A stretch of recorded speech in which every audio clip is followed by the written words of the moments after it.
Olá, você que está sintonizado com Vinha de Luz, um programa da Sociedade de Divulgação Espírita Alta de Souza. Aqui é o seu amigo Murilo Brito que, em nome do nosso querido Mestre Jesus, terá a alegria de estar com você. Fique ligado na programação de hoje. Lindos casos de Chico Xavier. Entrevista, 30 segundos Alta de Souza. Mensagem da semana e culto do Evangelho no lar. Amigo ouvinte, hoje, além das reflexões e lindos casos, conversaremos com Renato Luiz, do Centro Espírita Irmão Áureo de Goiânia, Goiás, sobre o tema Doutrina Espírita, Ciência, Filosofia e Religião. Mas antes, gostaria de convidar você para juntos fazermos a nossa prece.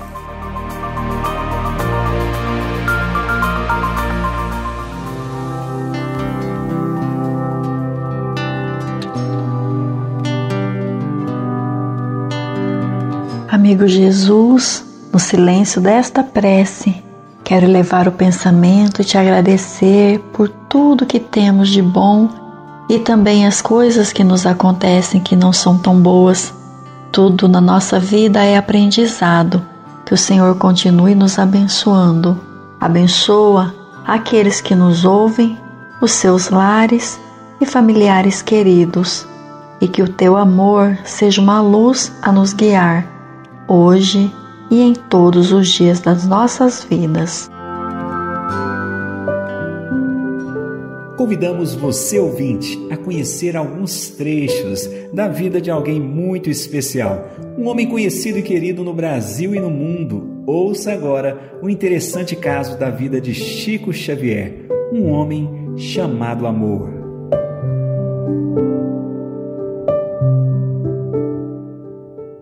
Dona Rita de Cássia criava em sua casa, como filho adotivo, um sobrinho de nome Moacir, menino de 11 a 12 anos de idade.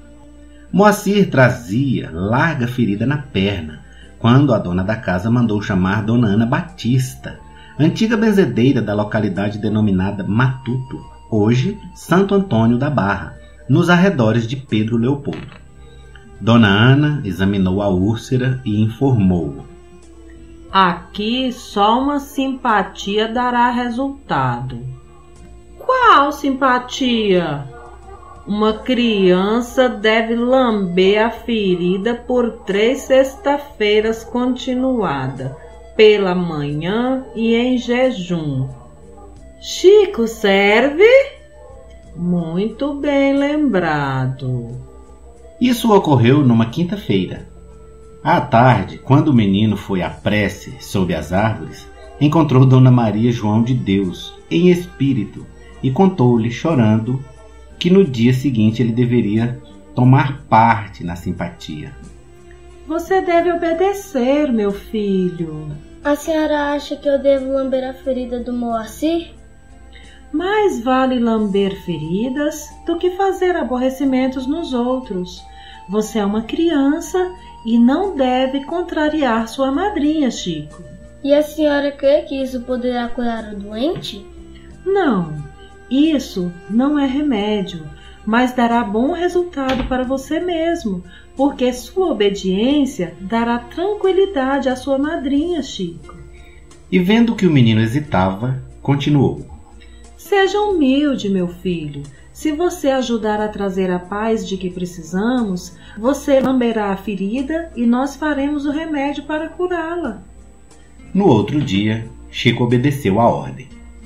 Na sexta-feira seguinte, repetiu a estranha operação e a úlcera desapareceu. Quando lambeu a ferida pela terceira vez, viu o espírito de sua mãe sorridente ao seu lado. Estático, viu-a abraçar Dona Rita.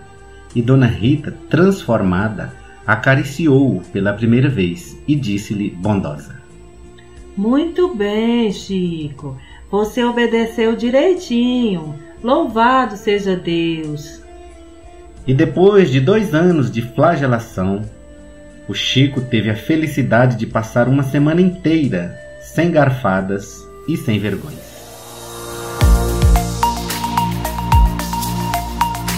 Amigo ouvinte, conversaremos hoje com Renato Luiz de Goiânia, Goiás, sobre o tema Doutrina Espírita, Ciência, Filosofia e Religião.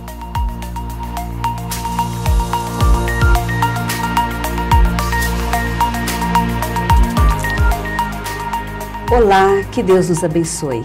Iremos falar sobre os 3 aspectos da doutrina espírita e qual é a sua importância para a humanidade. O tema de hoje é Doutrina Espírita, Ciência, Filosofia e Religião. Para conversar conosco, convidamos Renato Luiz, do Centro Espírita Irmão Áureo, em Goiânia. Seja bem-vindo, Renato. Muito obrigado pelo convite. Renato, por que a doutrina espírita é considerada uma ciência?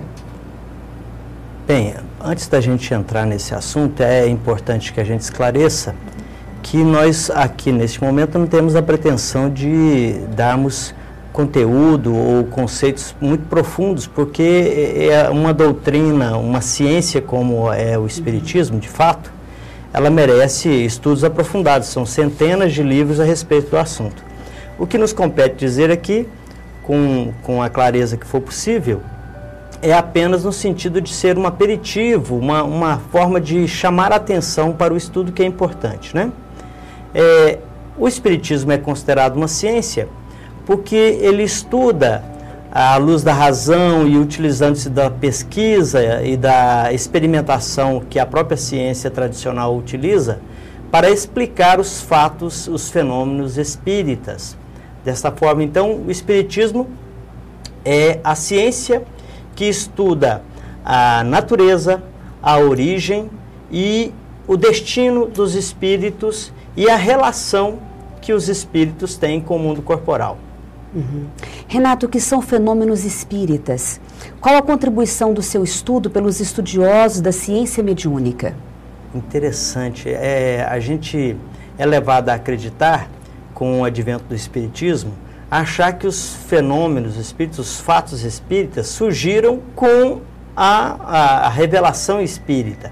Mas, na verdade, isso é da própria natureza. O Espiritismo lança luz sobre determinados fatos, mostrando para nós, comprovadamente, através da ciência, de que nós somos espíritos tendo uma experiência corpórea. Então, esses fatos espíritas que são de forma mais abundante no nosso meio hoje, eles já existem de toda a eternidade. Desde que o mundo é mundo, esses fatos espíritas acontecem, né? São inúmeras as narrativas nos textos bíblicos, no Evangelho de Jesus, no cotidiano das pessoas, né? Então, o Espiritismo tem a contribuição nesses fenômenos de explicá-lo à luz da razão, a fim de que eles, saindo do fato extraordinário, possam ser entendidos por nós. E o que vale ressaltar, inclusive, que muitas pessoas dizem que o Espiritismo às vezes desmerece os fatos ocorridos e acontecidos com a passagem de Jesus na Terra. Na verdade, é um equívoco, porque o fato da gente conhecer como se processa o funcionamento do celular hoje, não faz com que o aparelho, o fato em si, seja menos extraordinário que ele seja, né? Apenas nos dá a visão e a clareza, acalma o nosso espírito nesse conceito, né? Então, o Espiritismo, quando vem lançar luz sobre aqueles fatos ocorridos com Jesus, os fenômenos de cura e tantos outros na vida de Jesus, não desmerece o fato. Pelo contrário, faz com que engrandeça ainda mais a personalidade de Jesus, que já naquela época dominava o assunto e sabia como se operava esses fatos, né? E é interessante que a própria pedagogia de Jesus não era no sentido de nos esconder essas verdades.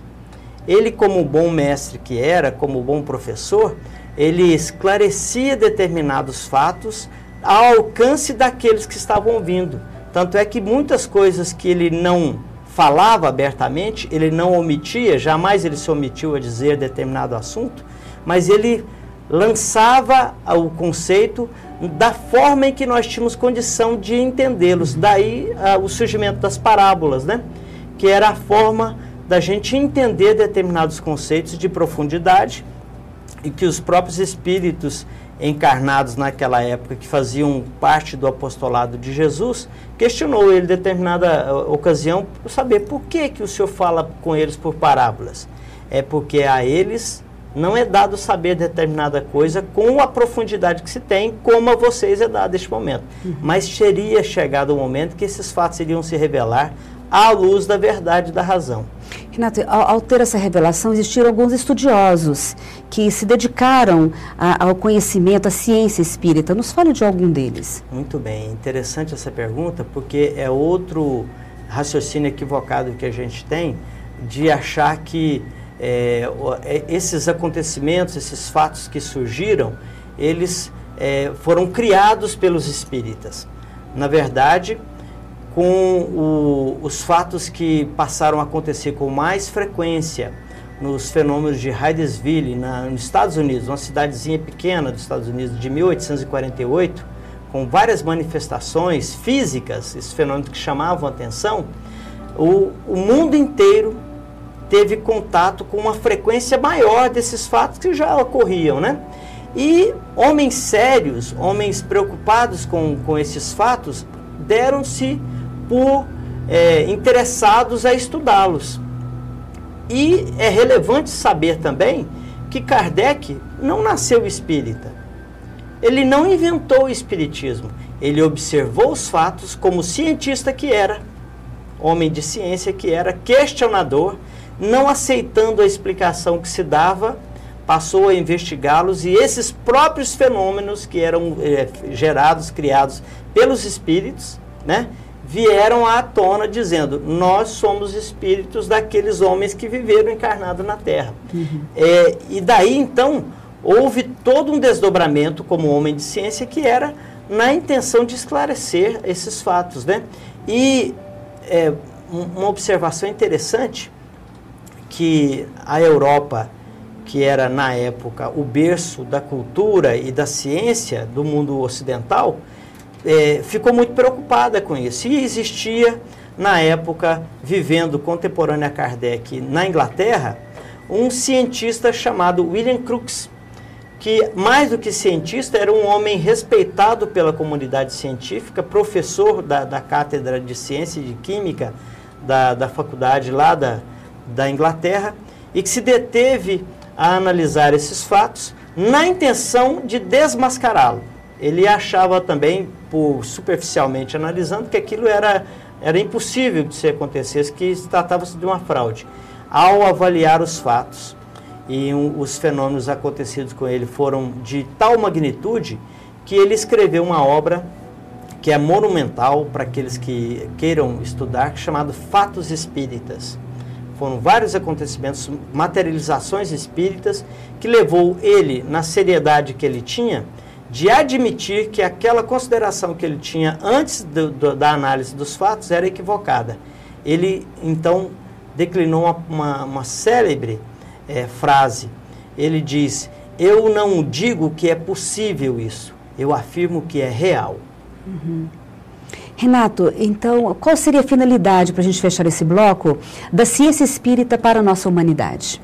A finalidade é de comprovar esses fatos espíritas, essas realizações à luz da ciência espírita.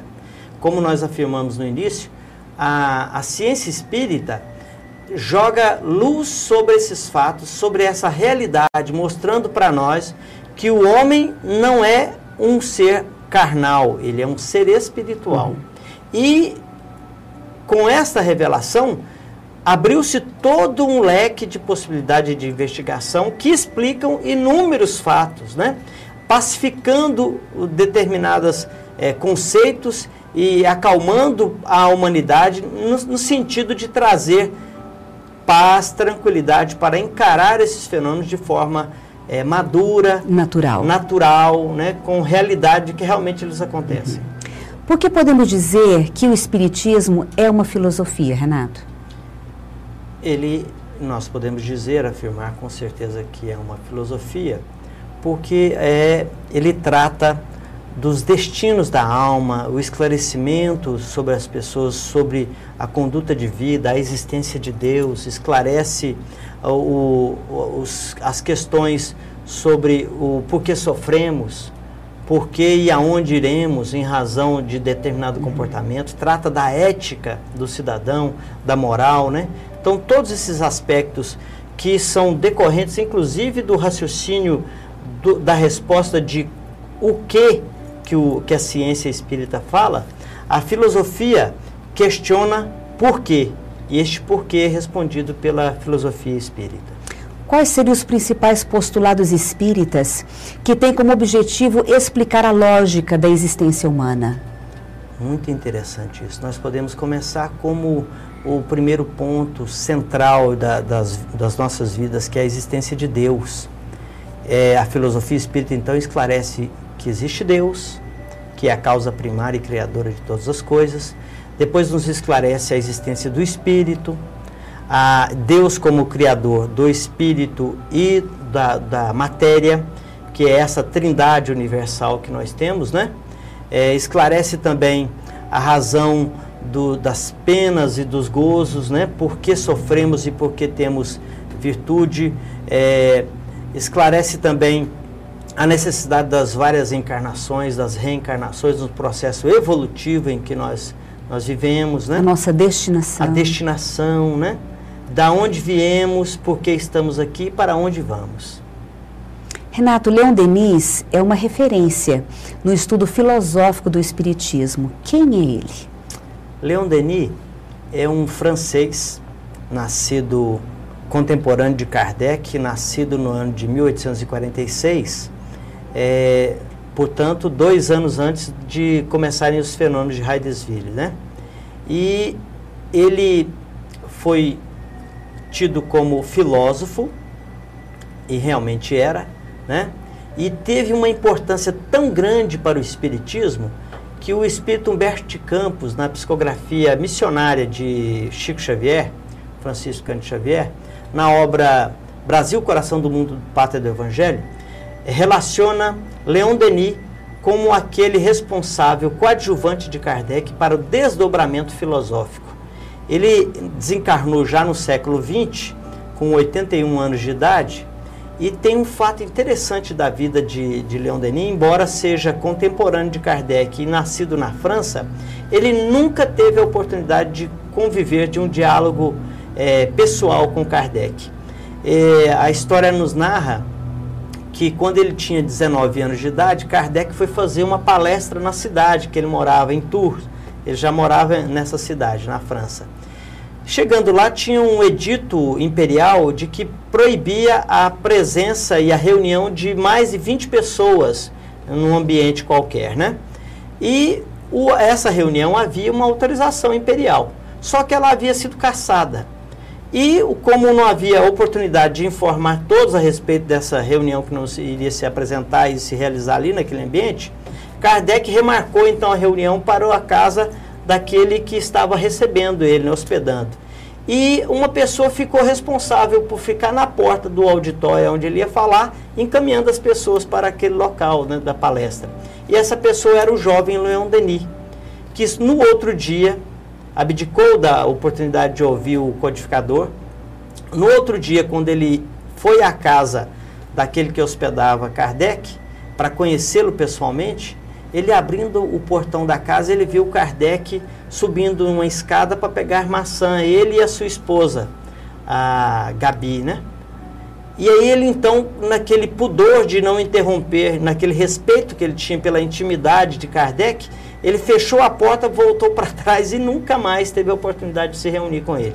Mas é um espírito missionário que teve essa incumbência de trazer grandes obras, das quais nós podemos destacar aqui Cristianismo e Espiritismo, o Espiritismo na Arte, o No Invisível, e uma obra que é emblemática para o movimento espírita brasileiro, que é a obra chamada Depois da Morte, que foi o livro que Eurípides Barçanufo teve contato, a primeira obra espírita que ele leu, e ele se empolgou de tal forma, de tal sorte, que passou a noite inteira lendo essa obra, e no outro dia ele foi para um retiro e leu de novo a obra, e dali para frente ele mudou o seu procedimento, o seu relacionamento com a humanidade, tornando-se um benfeitor, como era realmente da missão dele, né?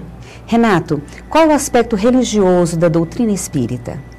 O Espiritismo, então, nesse tríplice aspecto de avaliar e de nos apresentar o contexto, o conteúdo como filosofia, que é aquela que questiona, ciência, aquela que explica o porquê, e religião, aquele que sublima, que consola, tem esse aspecto também religioso, que é de religar a alma, a criatura, a Deus, ao Pai, ao Criador, né? Então, neste aspecto, adotando a característica, as verdades da doutrina cristã, o Espiritismo enxergou, então, no cristianismo, a realidade daquelas verdades que consolam, daquelas verdades que cumprem essa função de aproximar a alma, a criatura, ao Criador. Por que encontramos, Renato, em o Evangelho segundo o Espiritismo, a máxima, fora da caridade não há salvação? Pensamos nós que a importância e a necessidade desta colocação no Evangelho segundo o Espiritismo é para demonstrar para nós e desfazer de vez do nosso conceito íntimo a visão de que determinado conceito ou determinada ciência poderá nos trazer toda a revelação a fim de nos satisfazer, porque o que determina salvação para nós, se não sermos felizes? A alma se sente salva quando ela está satisfeita e adesa a Deus, né? Então a possibilidade da verdade, se fosse essa colocação, essa máxima, fora da verdade não há salvação, ela poderia sofrer percalços, porque a verdade ela é apresentada na medida em que nós vamos evoluindo, né?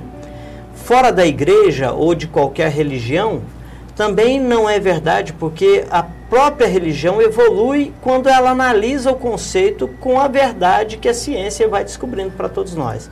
Então o Espiritismo adota o lema fora da caridade não há salvação, em razão de que este ato está ao alcance de todas as pessoas. Aquele que conhece ou desconhece a verdade, aquele que esteja dentro ou fora de determinado cunho religioso, é plenamente capaz de, em fazendo a caridade, chegar à plenitude da sua vida, da sua alma, seguindo aquele conselho de Jesus, né? Toda vez que nós fizermos a qualquer um daqueles pequeninos do reino, seria a ele que nós estaremos fazendo.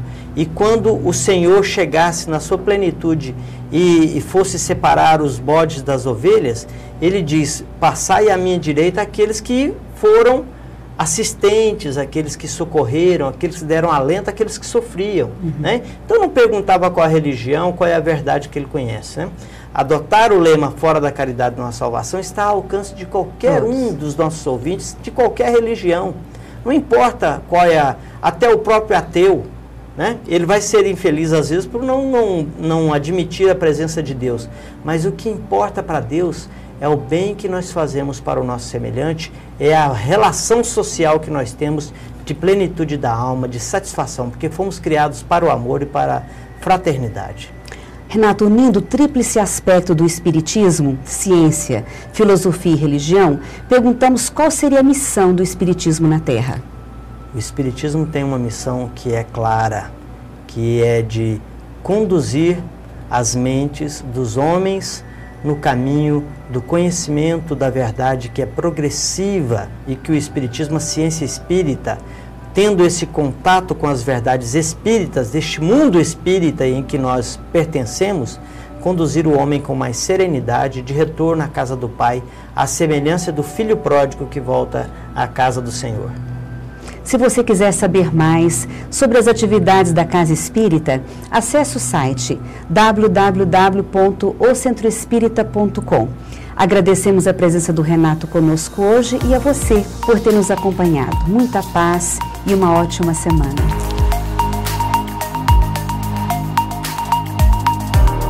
Você ouviu a entrevista com Renato Luiz de Goiânia, Goiás, sobre o tema Doutrina Espírita, Ciência, Filosofia e Religião. Fique agora com os quadros 30 Segundos Alta de Souza, Mensagens da Semana e Culto do Evangelho no Lar.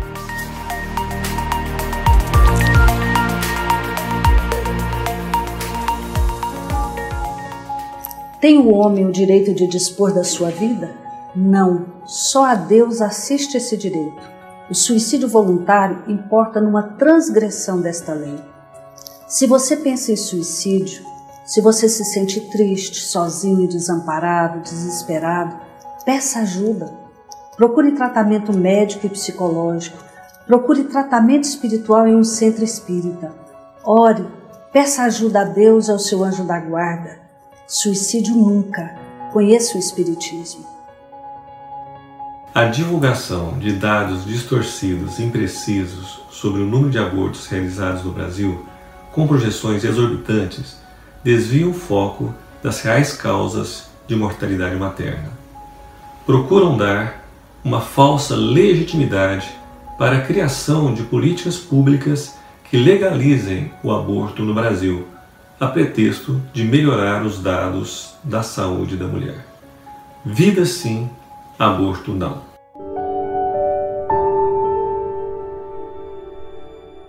Muitas pessoas, tendo empreendido pôr em ordem a narração das coisas que entre nós se realizaram, de acordo com o que transmitiram aqueles que desde o começo as viram com seus próprios olhos e foram os ministros da palavra, pareceu-me, excelentíssimo Teófilo, conveniente, depois de me haver informado exatamente de como todas essas coisas se passaram desde o princípio, escreveste a narrativa de toda a série delas, a fim de que conheças a verdade acerca do que aquelas pessoas hão dito, o que tudo sabes. Evangelho de Lucas, capítulo 1, versículo de 1 a 4.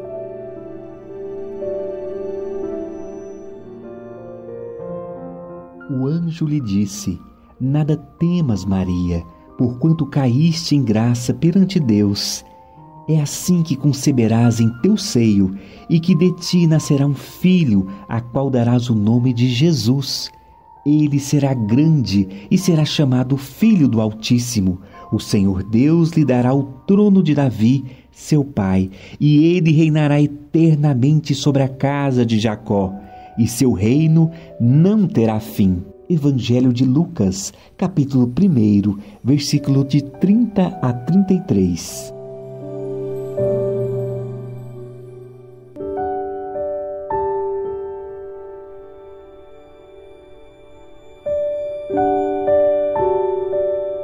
Havia, ao tempo de Herodes, rei da Judéia, um sacerdote, por nome Zacarias, da turma de Abias, e sua mulher era da raça de Abraão e se chamava Isabel. Ambos eram justos aos olhos de Deus e obedeciam a todos os mandamentos e ordens do Senhor. Não tinham filhos, por ser estéril Isabel e estarem os dois avançados em anos. Ora, desempenhando Zacarias suas funções de sacerdote perante Deus, na vez da sua turma, sucedeu que, tirada a sorte, conforme ao que se observava entre os sacerdotes, lhe tocou entrar no templo do Senhor para oferecer os perfumes. Evangelho de Lucas, capítulo 1, versículo de 5 a 9.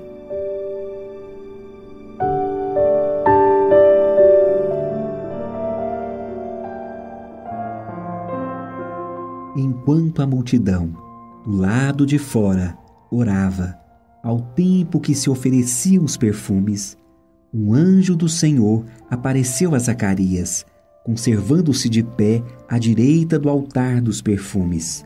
Vendo-o, Zacarias ficou todo perturbado e grande temor o assaltou.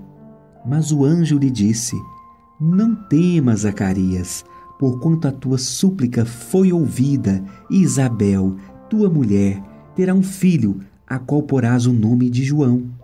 Exultarás com isso de alegria, e muitos rejubilarão com o seu nascimento, pois que ele será grande aos olhos do Senhor. não beberá vinho, nem bebida alguma que possa embriagar. Será cheio de um Espírito Santo desde o seio materno. Evangelho de Lucas, capítulo 1, versículo de 10 a 15. Apresentaremos agora uma atividade que proporcionará momentos de paz e compreensão para toda a família. Conheça o culto do Evangelho no lar e implante esta ideia. Por quê? Para quê? Como e quando realizar o culto do Evangelho no lar? Respostas a essas e a tantas outras questões daremos neste quadro baseado no Evangelho segundo o Espiritismo e na obra Paz em Casa, Paz no Mundo, Culto do Evangelho no Lar, ambos da editora Alta de Souza. Siga conosco. Respondendo às perguntas por que e para que realizar o culto do Evangelho no lar, o Espírito Teresa de Brito, no livro Vereda Familiar, nos diz: o lar sofre a carência do Cristo, vivo e ativo, em suas engrenagens em processo de emperramento. A família padece a falta dessa divina presença em sua ação cotidiana. Diante da presença de Jesus, por meio da oração e do fraterno diálogo, mantidos no íntimo doméstico, toda a visão do mundo se modifica para melhores perspectivas. Os entendimentos dão-se respeitosa e maduramente. Como realizar o culto do Evangelho no lar? É muito simples.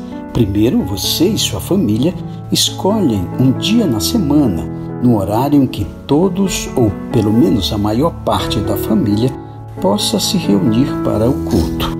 E no dia combinado, harmonize o ambiente, desligando a TV e deixando uma música suave e tranquila que transmita bem-estar. Enquanto isso, prepare uma jarra com água para ser fluidificada. Separe o Evangelho e uma mensagem. Na hora do culto, faça a leitura da mensagem. Em seguida, a prece inicial. E neste momento, colocaremos uma música para harmonizar o ambiente. Enquanto isso, busque uma jarra com água e reúna a família. Iniciaremos agora o nosso culto do Evangelho no lar.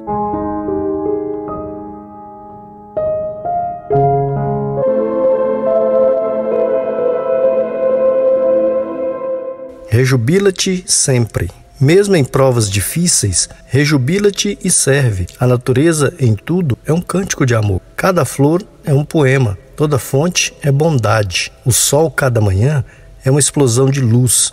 Dor é apenas estrada para as horas felizes. A alegria na vida é presença de Deus. Emmanuel. Mestre Jesus, queremos neste momento te agradecer pela bênção da vida e por tudo que nos é mais caro, como a família, os amigos, o trabalho e a saúde. Somos gratos, Senhor, pelas oportunidades de crescimento que nos permitem valorizar cada instante da nossa existência. Abençoa aqueles que nos ouvem, os seus lares, familiares queridos, e que o teu amor seja uma luz a nos guiar, hoje e em todos os dias das nossas vidas. Bem, amigos, estudaremos a partir deste programa o capítulo 5, Bem-aventurados os aflitos, de O Evangelho segundo o Espiritismo. Como se trata de um capítulo muito extenso, o faremos em diversas partes. Hoje trataremos dos itens 1, 2, 3, 12 e 13. O item 1, bem-aventurados os que choram, pois que serão consolados. Bem-aventurados os famintos e os sequiosos de justiça, pois que serão saciados. Bem-aventurados os que sofrem perseguição pela justiça, pois que é deles o reino dos céus. Em Mateus, capítulo 5, versículos 4, 6 e 10. Então vamos começar o nosso Evangelho. Segundo Allan Kardec, somente na vida futura podem efetivar-se as compensações que Jesus, nosso irmão querido, Fique agora promete com os aos quadros aflitos 30 aqui da segundos terra. Alta de Souza, Sem a mensagens certeza da do semana futuro, e culto essas do máximas seriam um Evangelho no lar. contrassenso, mais ainda seriam até mesmo um engodo. E olha, meus irmãos, mesmo com essa certeza, dificilmente se compreende a conveniência de sofrer para ser feliz. Dizem muitos por aí, para se ter maior mérito. Mas então, pergunta-se, por que sofrem uns mais do que os outros?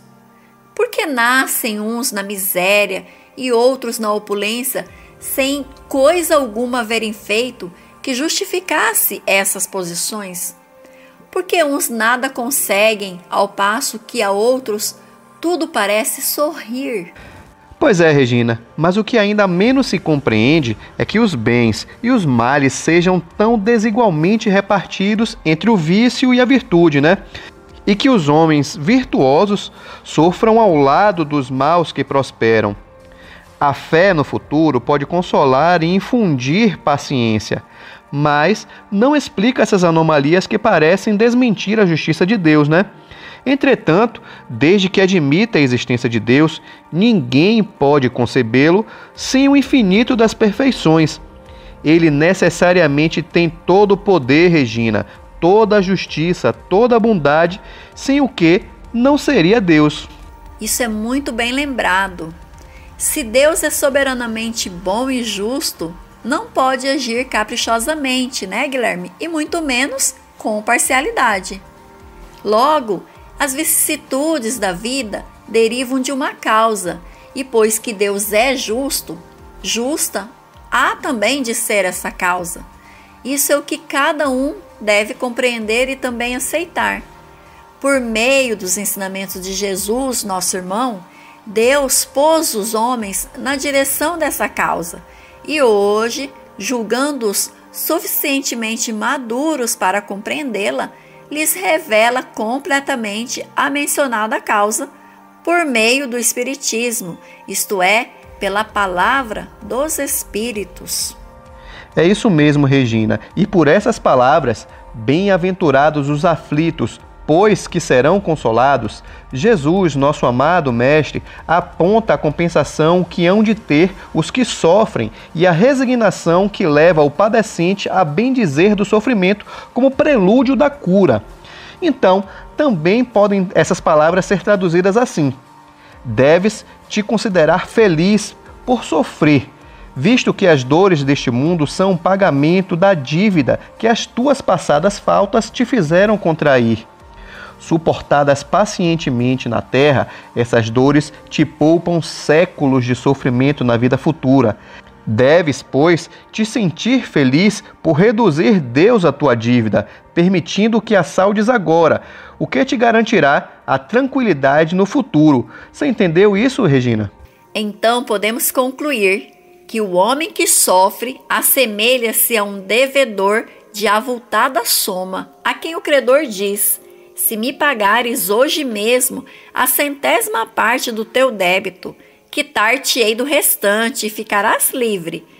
Porém, se não fizeres, atormentar-te-ei até que pagues a última parcela.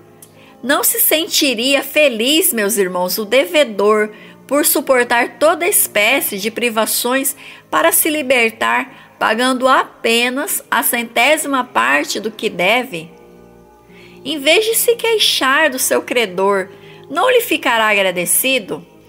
É esse o sentido das palavras. Bem-aventurados os aflitos, pois que serão consolados. São ditosos porque se quitam e porque, depois de se haverem quitado, estarão livres. Verdade, Regina, é bem por aí. Se, porém, o homem, ao quitar-se de um lado, endivida-se do outro, ele jamais poderá alcançar sua libertação. Isso é fato, né? Mas e se murmurarmos nas aflições, se não as aceitarmos com resignação e como algo que devemos ter merecido, se acusarmos a Deus de ser injusto, nova dívida contraímos que nos faz perder o fruto que devíamos colher do sofrimento.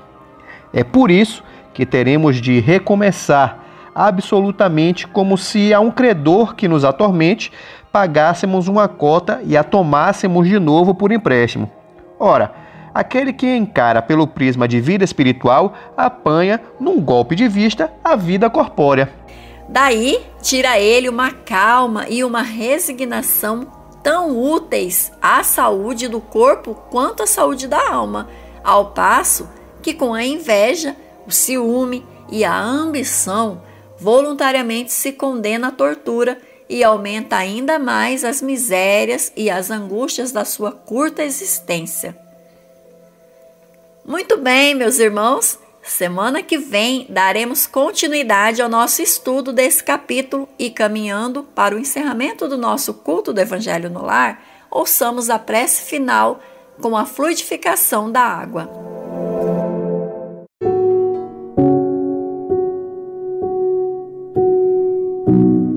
Senhor Jesus, divino amigo, estende as tuas mãos generosas, Senhor, e transforma estas águas em remédio para os nossos males físicos e espirituais. Estende as vibrações de amor em benefício de meu lar, Jesus, que aqui possa reinar a paz, a saúde, a tranquilidade. Graças a Deus, que Deus seja louvado. Faça uso da água fluidificada.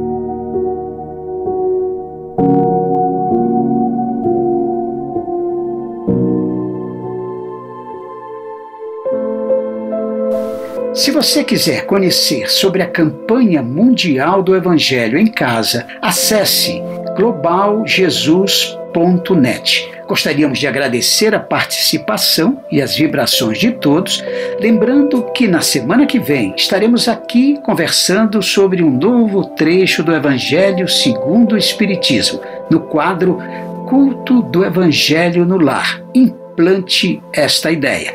Até lá, amigos!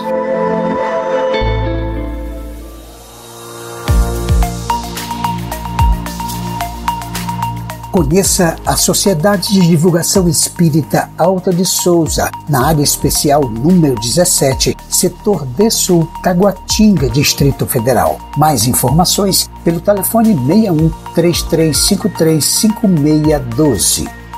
Caro ouvinte, chegamos ao final do Vinha de Luz, um programa da Sociedade de Divulgação Espírita Alta de Souza. Obrigado pela sua companhia amiga e até o próximo programa.